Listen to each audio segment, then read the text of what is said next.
ಸ್ನೇಹಿತರೆ, ಕಳೆದ 2 ವರ್ಷಗಳಿಂದಲೂ ಕೂಡ ನಿರಂತರವಾಗಿ ಭದ್ರಾವತಿಯ ನಗರಸಭೆ ವ್ಯಾಪ್ತಿಯಲ್ಲಿರ್ತಕ್ಕಂಥ ಭದ್ರಾ ನದಿನಲ್ಲಿ ಕಸದ ತ್ಯಾಜ್ಯ ಮತ್ತು ಕಾರ್ಖಾನೆಗಳ ನೀರುಗಳು ಮತ್ತು ಬೇರೆ ಬೇರೆ ಮಲಿನ ನೀರುಗಳೆಲ್ಲ ಸೇರ್ಕೊಂಡು ಭದ್ರಾ ಹಾಳಾಗ್ತಿದ್ದಾಳೆ.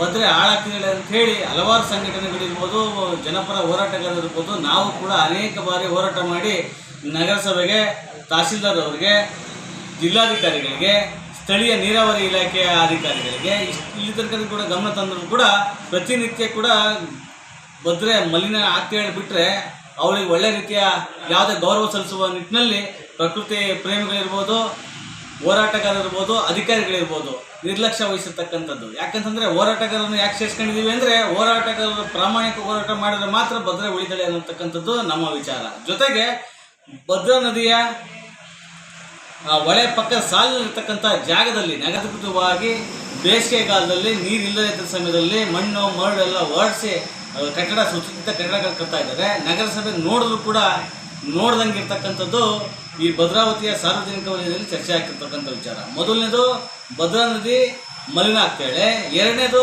ಕಸದ ತ್ಯಾಜ್ಯಗಳು ಅಲ್ಲಲ್ಲೇ ಉಳ್ಕೊಂತಿದ್ದೇವೆ. ನಗರಸಭೆಯವರು ಬೋರ್ಡ್ ಹಾಕಿದಾರೆ ಬಿಟ್ಟರೆ ನಾವು ಕಸನ ಇಲ್ಲ ಹಾಕ್ರಿ, ಕಸ ತೊಗೊಂಡೋಗ್ತೀವಿ ಅಂತೇಳಿ ಬೋರ್ಡ್ ಹಾಕಿದ್ದಾರೆ ಮತ್ತು CC ಕ್ಯಾಮ್ರಾ ಇದೆ ಅನ್ನೋದು ಬಿಟ್ಟರೆ ಮತ್ತು ಇನ್ಯಾವ ವಿಚಾರಗಳು ಕೂಡ ಭದ್ರಾ ನದಿ ದಡದಲ್ಲಿರ್ತಕ್ಕಂಥ ಕಸದ ಸಂಬಂಧಪಟ್ಟಂಗೆ ಏನು ಮಾಡ್ತಾ ಇಲ್ಲ. ಅದರಿಂದ ನಾನು ಇನ್ನು 2-3 ದಿನದಲ್ಲಿ ನಾನು ವಾರ್ನಿಂಗ್ ಮಾಡ್ತಾ ಇದ್ದೇನೆ. ಯಾಕಂತಂದರೆ ಇದು ನಮ್ಮ ಊರಿನ ವಿಚಾರ. ಅದರಿಂದ ದಯಮಾಡಿ ಆ ಭದ್ರಾ ನದಿ ತರ್ತಕ್ಕಂಥ ಕಸಗಳನ್ನು ತ್ಯಾಜ್ಯನ ವಿಲೇವಾರಿ ಮಾಡಬೇಕು. ಜೊತೆಗೆ ಅಲ್ಲಿ ಕಟ್ಟಿರ್ತಕ್ಕಂಥ ಮನೆಗಳು, ಅನಧಿಕೃತವಾಗಿ ಕಟ್ಟಿರ್ತಕ್ಕಂಥ ಮನೆಗಳು ಏನಿದ್ದಾವೆ, ಮಳಿಗೆಗಳು, ಮನೆಗಳು ಏನಿದ್ದಾವೆ ಅದನ್ನು ಹೊಡೆದಾಕಬೇಕು, ನಗರಸಭೆ ವಹಿಸ್ಕೋಬೇಕು.